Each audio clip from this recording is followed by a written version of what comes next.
तो plus two admission पर आरंभ होला ऑनलाइन अप्लाई। तो जदि आपण मैंने 2026-27 शिक्षा वर्ष में प्लस टू करने चाहते तो आप आवेदन करेंगे। जदि आप दशम पास कर 2026-27 आप अप्लाई करेंगे। आप किभली निज घरे बसी निज मोबाइल फोन हो कि निज कंप्यूटर माध्यम निजे अप्लाई करेंगे। संपूर्ण तथ्य ए टू जेड अप्लाई प्रोसेस आप वीडियो माध्यम पाइपर। वीडियो को आरंभ करने पूर्व जदि आपण मो चैनल को नुआ आसछंती तो चैनल को सब्सक्राइब करी पाखरे थे बेल आइकन को ऑल कर दियंतु। फल आम जेबे भी यही भली गुरुत्वपूर्ण वीडियो अपलोड करूँ आपण सर्वप्रथम देखिपारे। तो चलते अडिनक वीडियो को आरंभ करवा। तो प्लस टू ऑनलाइन फॉर्म आवेदन करने हेले आपण सर्वप्रथम जेकोसी एक ब्राउजर गूगल किंबा क्रोम ब्राउजर को ओपन कर दियंतु एवं सेठारे सर्च करंतु sams-odisha.gov.in लिखि सर्च कर सारा पर आपण पाखे साम्स ओडिशा पोर्टाल ओपन हो ओपन होगापर आपको लेखा थी स्कूल एंड मास एजुकेशन जोटा लेखा थी higher secondary school plus two. तो आप क्लिक करूँ। तो यहाँ क्लिक कर सारापर ये आपको बहुत सारा ऑप्शन देखो जमीक स्टूडेंट लॉगिन कहती सीपी एवं फॉर एचपीसी अप्लाई ऑनलाइन। तो आपको ये स्टूडेंट लॉगिन उपर क्लिक कर पड़ो। स्टूडेंट लॉगिन उपर क्लिक कर सारापर देखूँ आपन पाखे एमती किसी इंटरफेस शो करुव जोटा लेखा थी एग्जिटिंग स्टूडेंट और न्यू स्टूडेंट रजिस्टर। तो आप न्यू स्टूडेंट रजिस्टर उपर क्लिक करूँ। न्यू स्टूडेंट रजिस्टर पर क्लिक कर सारा देखिए आपको एमती किसी ऑप्शन शो करुव। प्रथम आप कौन करूँ ना आपंकर एडमिट कार्ड रे जो नाम अच्छी से नाम टी कैपिटाल लेटर रे एंटर करूँ लिखूँ। यापर आपंकर मोबाइल नंबर एंटर करूँ और यापर आपंकर मेल आईडी एंटर कर सारापर जेनेरेट ओटीपी उपर क्लिक करूँ। तो जेनेरेट ओटीपी उपर क्लिक कर सारापर आपन पाखे एमती किसी इंटरफेस शो करुव आपन मेल को एवं मेसेज को गोटे ओटीपी जाइथिबो से ओटीपी टी को भरतु। ओटीपी भरी सारापर एठार एक पासवर्ड दिंतु और से पासवर्ड को कन्फर्म पासवर्ड उपर आउ थे पुनर्बार लिखुँ और सबमिट उपर क्लिक करूँ। या माने न्यू पासवर्ड और कन्फर्म पासवर्ड सेम रहा। सबमिट कर सारापर आपन को एमती किसी इंटरफेस शो करुव आप एक्सआई उपर सिलेक्ट करूँ। एठार मोबाइल नंबर दिंतु और जो पासवर्ड टी आप देते से पासवर्ड टी दे सारा ये दिंतु। पासवर्ड टी दे सारापर एठार जो कैप्चा लिखा थी से कैप्चा को एंटर कर सारापर एठार साइन इन उपर क्लिक करूँ। तो साइन इन उपर क्लिक कर सारापर देखो आप एमती किसी इंटरफेस शो करुव। एठार आप यूजर प्रोफाइल उपर क्लिक करूँ। यूजर प्रोफाइल उपर क्लिक कर देखी दिंतु कि आपंकर ना एवं मोबाइल नंबर मेल आईडी ठीक अच्छे ना नहीं। यदि ठीक थाए तो आप पुणी कौन करेंगे यहाँ लिखा अच्छी सीएफ अप्लाई। तो आप लिखा थी सीएफ अप्लाई। तो ये सीएफ अप्लाई पर आप क्लिक करूँ। सीएफ अप्लाई पर क्लिक कर सारापर देखो आपको एमती किसी इंटरफेस शो करुव एमती पर्सनल इनफॉरमेशन। तो पर्सनल इनफॉरमेशन देखो आपको ये भाव में शो करुव। तो एठार आपको BSc Odisha board of secondary choice करा पड़ो ये ऑटोमेटिक हो जाइए। और पासिंग ईयर आप 2026 सिलेक्ट करूँ और आनुआल उपर सिलेक्ट कर सारापर एठार आप रोल नंबर टी एंटर करूँ। तो रोल नंबर टी एंटर कर सारापर एठार आपंकर name father's name mother's name और मार्कसीट शो करुव। या छड़ा आपने जेंडर रे मेल कि फीमेल सिलेक्ट करूँ। जब ब्लड ग्रुप जानते तो ब्लड ग्रुप सिलेक्ट करूँ जोटा मैंडेटरी अच्छी जमीक आम जेंडर टी मैंडेटरी अच्छी तेणु जेंडर देवाई बाध्य। तो जेंडर टी कौन सिलेक्ट करूँ जदि ब्लड ग्रुप जानी ना मैंडेटरी ना आप ब्लैंक भी छाड़ी पारे। और आपंकर गोटे पासपोर्ट साइज फोटो एठार अपलोड करूँ। यापर आपंकर रिलीजन आप हिंदू कि मुस्लिम कि अन्य धर्मर ताे सिलेक्ट करूँ। डेट ऑफ बर्थ टी आप एडमिट कार्ड जहाँ थी ऑटोमेटिकली एठार शो करुव। यापर आप आधार नंबर दिंतु। आधार नंबर दे सारापर एठार आपंकर गार्डियन मोबाइल नंबर देवे और गार्डियन मोबाइल नंबर देवार आप मार्क्स शो करुव। रोल नंबर पकई सारापर एठार आप मार्क टी ऑटोमेटिक शो करुव।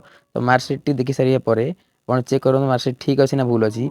तापर आप कौन करेंगे ना एठार थी रेकर्ड ऑफ एजुकेशनल इंस्टीट्यूट आप जो स्कूल पास कर स्कूल ना थी आपको केवल से स्कूल टी क्यों लोकेशन अच्छी से लोकेशन टी एठार टाइप करूँ और डिस्ट्रिक्ट चयन करूँ और से जो इंस्टीट्यूट आप जॉइनिंग करते एडमिशन करते सिलेक्ट कर सारापर आप ईयर ऑफ लिविंग ऑटोमेटिकली पलि आसो। यापर आप नेक्स्ट उपर क्लिक करूँ। नेक्स्ट उपर क्लिक कर सारापर देखिए आपको एमती किसी इंटरफेस शो करुव ये लगा एड्रेस टी फिलअप करने पड़ो। जो तुम स्टेट ओडिशा तो ओडिशा सिलेक्ट कर रहा डिस्ट्रिक्ट चयन करेंगे ब्लॉक चयन करेंगे और आर्ट पोस्ट पुलिस स्टेशन डिस्ट्रिक्ट लिखिए और पिनकोड टी दे सारापर एठार आप मोबाइल नंबर टी शो करुव। मोबाइल नंबर टी एंटर करेंगे शो कर मोबाइल नंबर जहाँ देते एठार आपको I am provide WhatsApp number in receive notification साम्स एठार टिक करेंगे सेम एज पर मोबाइल नंबर यदि व्हाट्सअप थी तो एठार टिक करेंगे और आर यू एनएमएस जब आप एनएमएस पाँच तो येस जब न था नो। जदि आप नीट जेई बा अदर किसी avail free online academic support ପାଇଁ କରିଛନ୍ତି, ତ ଗୋଟେ ବି none of this above click କରିପାରିବେ। ଏହାପରେ ଆପଣ କ'ଣ କରିବେ ନା, ଏହାପରେ ଆପଣଙ୍କୁ ଶୋ କରିଥିବ ଫାଦର୍ସ ଅକୁପେସନ୍, ଆପଣଙ୍କ ଫାଦର କ'ଣ କରନ୍ତି, ଯଦି ଚାଷ କରନ୍ତି କଲ୍ଟିଭେସନ୍ ସିଲେକ୍ଟ କରିବେ, ମଦର ଯଦି ହୋମ୍ ମେକର୍ ଅଛନ୍ତି ବା ହାଉସ୍ ୱାଇଫ୍ ଅଛନ୍ତି ତ ହୋମ୍ ମେକର୍ କରିପାରିବେ ଏବଂ ଆପଣଙ୍କର ପ୍ୟାରେଣ୍ଟଙ୍କର ଆନୁଆଲ୍ ଇନକମ୍ କେତେ ସେଇଟା ଚଏସ୍ କରିବେ। ଏହାପରେ ଆପଣଙ୍କ ଆକାଉଣ୍ଟ ନମ୍ବର IFSC କୋଡ଼୍ ଦେଲା ପରେ ଆପଣଙ୍କ ବ୍ୟାଙ୍କ ନେମ୍ଟି ବ୍ରାଞ୍ଚ ନେମ୍ ଅଟୋମେଟିକାଲି ଶୋ କରିଯିବ। ତାପରେ ଆପଣ ଠିକ୍ ଠାକ୍ ସବୁ ଏଣ୍ଟ୍ରି କରିସାରିବା ପରେ ନେକ୍ସଟ ଉପରେ କ୍ଲିକ୍ କରିବେ। ତ ନେକ୍ସଟ ଉପରେ କ୍ଲିକ୍ କରିସାରିଲେ ଯଦି ଆପଣଙ୍କର ଆସିବ କାଷ୍ଟ ମାଗିବ, ଯଦି ଆପଣଙ୍କର ST କିମ୍ବା SC କାଷ୍ଟ ହେଇଥାଏ ତାହେଲେ ଆପଣଙ୍କୁ ସାର୍ଟିଫିକେଟ୍ ନମ୍ବରଟି ଦେବା ପାଇଁ ପଡ଼ିବ। ଅଦରୱାଇଜ୍ ଯଦି ଆପଣଙ୍କର OBC କିମ୍ବା SC BC କିମ୍ବା ଜେନେରାଲ ହୋଇଥାଏ ତାହେଲେ କାଷ୍ଟ ସାର୍ଟିଫିକେଟ୍ର ଆବଶ୍ୟକତା ନାହିଁ। ଏହାପରେ ଆପଣ ପର୍ସନ୍ ୱିଥ୍ ଡିଜାବିଲିଟି, ଆପଣ ଡିଜାବିଲିଟି ଥାନ୍ତି ତ ଆପଣ ଡିଜାବିଲିଟିରେ ଦେଇପାରିବେ, ଯଦି ନାହିଁ ତ ନନ୍ ନମ୍ବର ସିଲେକ୍ଟ କରି ଛାଡ଼ିଦେବେ। ଏହାପରେ କ'ଣ ଅଛି, ଏଇଟା ଆମର ଦେଖନ୍ତୁ ଡିଜାବିଲିଟି ଯଦି ଆପଣ ଦେବେ ତ ଏମିତି ଶୋ କରିବ ଟେମ୍ପରାରୀ କେତେ ପରସେଣ୍ଟ ଅଛି, ଆପଣଙ୍କର UDID ନମ୍ବର ଯେଉଁ ଡିଜିଟାଲ୍ ସାର୍ଟିଫିକେଟ୍ ନମ୍ବରଟି ଏଣ୍ଟର କରିବାକୁ ପଡ଼ିବ, ଯଦି ନାହିଁ ନ ସିଲେକ୍ଟ କରିବେ। ଏହାପରେ ଯଦି ଆପଣଙ୍କର NCC କରିକି କିଛି ଥାଏ ତ ଏଠାରେ ସିଲେକ୍ଟ କରିବେ, ଯଦି ନଥାଏ କିଛି ସିଲେକ୍ଟ କରିବା ଦରକାର ନାହିଁ। ଏହାପରେ ଆପଣ ପଳେଇ ଆସିଲା ସିଲେକ୍ସନ୍ ପ୍ରୋସେସ୍, କି ଆପଣ ପ୍ରଥମେ କେଉଁ କଲେଜରେ ପଢ଼ିବେ, ଆପଣ ଗଭ୍ଟ ଆହେଡ୍ ପ୍ରାଇଭେଟ୍ରେ ପଢ଼ିବେ କି ସେଲ୍ଫ ଫାଇନାନ୍ସରେ ପଢ଼ିବେ କି ଭୋକେସନାଲ୍ କି ସାଂସ୍କ୍ରିଟ୍ରେ ପଢ଼ିବେ, ସେଇ ହିସାବରେ ଆପଣ ସିଲେକ୍ଟ କରିବେ। ପ୍ରଥମେ ଏଇଠି ଯେଉଁ ଲେଖା ଅଛି ଦେଖନ୍ତୁ, ଏଇଠି ଯେଉଁ ଲେଖା ଅଛି ଆମେ ଗଭର୍ଣ୍ଣମେଣ୍ଟରେ ପଢ଼ିବା ତ ଗଭର୍ଣ୍ଣମେଣ୍ଟରେ ସିଲେକ୍ଟିଂ ଅଛି। ଏହାପରେ ଆପଣଙ୍କ ଯେଉଁ କଲେଜ ଅଣ୍ଡରରେ ପଢ଼ିବେ ସେଇଟା କେଉଁ ଡିଷ୍ଟ୍ରିକ୍ଟରେ ଯାଉଛି ଡିଷ୍ଟ୍ରିକ୍ଟ ଚୟନ କରିବେ। ତାପରେ ସେ କଲେଜର ନାଁଟି ଚୟନ କରିବେ, ଷ୍ଟ୍ରିମ୍ରେ ଆପଣ ଆର୍ଟ୍ସ ସାଇନ୍ସ କିମ୍ବା କମର୍ସ ଯାହା ନେବେ ତାହା ଚୟନ କରିବେ ଏବଂ ଆମର ଯେଉଁ କମ୍ପଲସରି ସବଜେକ୍ଟ ଅଛି ସେଇଟା କ'ଣ ନେବେ, ଉର୍ଦୁ ନେବେ କି ML ନେବେ ସିଲେକ୍ଟ କରିବେ। ତାପରେ first elective, second elective, third elective ଲେଖି ଆପଣ କ'ଣ କରିବେ ଫୋର୍ଥ ଇଲେକ୍ଟିଭ୍ ମଧ୍ୟ ଦେବେ। Are you interested to reside the in hostel, ଆପଣ ସେ ହଷ୍ଟେଲରେ ସେଇ କଲେଜ ହଷ୍ଟେଲରେ ରହିବା ପାଇଁ ଚାହୁଁଛନ୍ତି ନା ନାହିଁ, ଯଦି ଚାହୁଁଛନ୍ତି ୟେସ୍ କରିବେ, ଯଦି ନ ଚାହୁଁଛନ୍ତି ନୋ କରିବେ। ଏହାପରେ ଏଠି 7th ଅପସନ୍ ଅଛି କିନ୍ତୁ ଆପଣଙ୍କୁ ଦେଖିବ ସେକେଣ୍ଡ ଅପସନ୍ ପାଇଁ, ସେକେଣ୍ଡ ଅପସନ୍ କ୍ଲିକ୍ କଲା ପରେ ଫାର୍ଷ୍ଟ ଅପସନ୍ଟି ଆପଣଙ୍କର ସବମିଟ୍ ହୋଇଯିବ।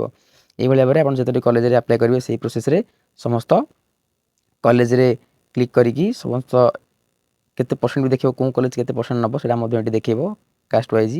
କରିସାରିଲା ପରେ ଏଠି ଯେଉଁ ଅପସନ୍ ଅଛି ଆପଣଙ୍କର ଫାର୍ଷ୍ଟ ଅପସନ୍ ସରିଗଲା, ତାପରେ 2 ଏଣ୍ଡ ଦେଖିବ, ତାକୁ ମାରିସାରିଲା ପରେ ଥାର୍ଡ଼ ଅପସନ୍, ଏମିତି ଆପଣ ସବୁ ଯାହା ବି କିଛି ରହିଲା ଯେଉଁ କଲେଜ ଆପଣ ପଢ଼ିବା ପାଇଁ ଚାହୁଁଛନ୍ତି ସେ କଲେଜ ସିଲେକ୍ସନ୍ ସବୁ ଦେଇସାରିଲା ପରେ ଏଠି କ'ଣ କରିବେ ନା ରିଭ୍ୟୁ ଉପରେ କ୍ଲିକ୍ କରିବେ। ତ ରିଭ୍ୟୁ ଉପରେ କ୍ଲିକ୍ ପରେ ଦେଖନ୍ତୁ ଏଠି ଆପଣଙ୍କ ନେମ୍ ଫେମ୍ ସବୁ ଶୋ କରୁଥିବ, ନା ଆଡ୍ରେସ୍ ଆପଣ ସବୁ ମିଳେଇ ଦେବେ କି ଠିକ୍ ଅଛି କି ଭୁଲ ଅଛି ଏବଂ ଏହାପରେ ଆକାଉଣ୍ଟ ନମ୍ବର ମିଳେଇ ଦେବେ, ଆକାଉଣ୍ଟ ନମ୍ବର ଯାହା ଅଛି ଆପଣ ମିଳେଇ ଦେବେ। ଆକାଉଣ୍ଟ ନମ୍ବର, ଆପଣଙ୍କର name, date of birth, mother's name, father's name, account number, address, Aadhaar number ସବୁ ମିଳେଇ ଦେବେ। ମିଳେଇ ଦେଲା ପରେ ଦେଖନ୍ତୁ ଏଠାରେ ଯଦି ଆପଣଙ୍କର ସବୁ ଠିକ୍ ଠାକ୍ ଥାଏ ତ ଆପଣ ଏଠାରେ ସେଭ୍ ଆଣ୍ଡ ପ୍ରୋସିଡ୍ ଉପରେ କ୍ଲିକ୍ କରିବେ।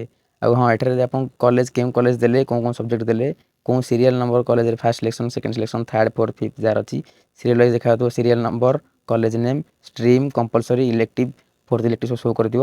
ଆଗ ଦେଇସାରିଲା ପରେ ଲାଷ୍ଟକୁ ପ୍ରୋସିଡ୍ ଉପରେ କ୍ଲିକ୍ କରିବେ।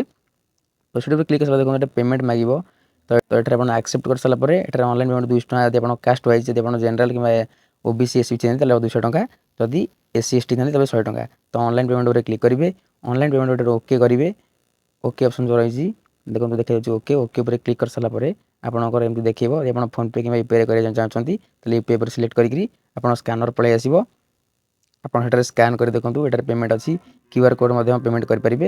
ପେମେଣ୍ଟ କରିସାରିଲା ପରେ ଏଇଟା ଦେଖନ୍ତୁ ଆପଣଙ୍କର ଆପ୍ଲିକେସନ୍ ଫର୍ମଟି ଏମିତି ବାହାରିଯିବ, ପ୍ରିଣ୍ଟ ଅପସନ୍ ଶୋ କରୁଥିବ ଏବଂ ଏଠାରେ ଆପ୍ଲିକେସନ୍ ଫର୍ମଟିକୁ ଏମିତି ବାହାରିବ, ଦେଖନ୍ତୁ ଏମିତି କିଛି ବାହାରିବ, ତ ଏଠାରେ ଆପ୍ଲିକେସନ୍ ଫର୍ମଟିକୁ ବାହାର କରିପାରିବେ। ତ ଏହା ଥିଲା ଆଜିର ସମ୍ପୂର୍ଣ୍ଣ ବିବରଣୀ ବା ସମ୍ପୂର୍ଣ୍ଣ ତଥ୍ୟ। ଯଦି ଭିଡ଼ିଓଟି ଭଲ ଲାଗିଥାଏ ଭିଡ଼ିଓକୁ ଲାଇକ୍ କରି ଚ୍ୟାନେଲ୍ ସବସ୍କ୍ରାଇବ୍ କରିଦିଅନ୍ତୁ। ଯଦି କିଛି ଡାଉଟ୍ ଥାଏ କମେଣ୍ଟ ମାଧ୍ୟମରେ ଜଣାଇପାରିବେ। ଦେଖା ହେବା ନୂତନ ଭିଡ଼ିଓରେ, ସେଥିପାଇଁ ବିଦାୟ ଦିଅନ୍ତୁ। ରହୁଛି, ନମସ୍କାର, ଜୟ ଜଗନ୍ନାଥ।